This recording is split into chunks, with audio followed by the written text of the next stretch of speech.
ત્યારે કોંગ્રેસને હવે નહીં રહી, સરદાર વલ્લભભાઈ યાદ આવે અને કોંગ્રેસને બેઠી કરવા એમને હવે જ્ઞાન આવ્યું છે. ભગવાને એમને બુદ્ધિ આપી કે ગાંધીજીના નામે, ઇન્દિરાના નામે, રાજીવના નામે કોંગ્રેસ હવે દેશમાં નહીં ચાલે.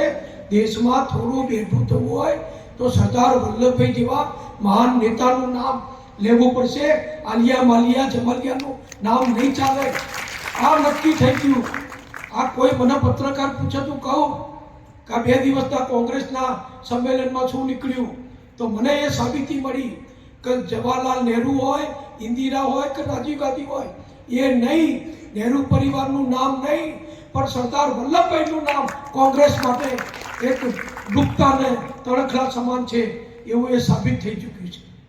પણ એમનું કંઈ ચાલવાનું નથી. આખા દેશમાં ખલાસ થઈ ગયા છે. કેવી કેવી એમની દેશ વિરોધી નીતિઓ છે. આતંકવાદીઓને મદદ કરવી, દેશ વિરોધીઓને મદદ કરવી, હમણાં આખી દુનિયામાં બધાએ સ્વીકાર્યું.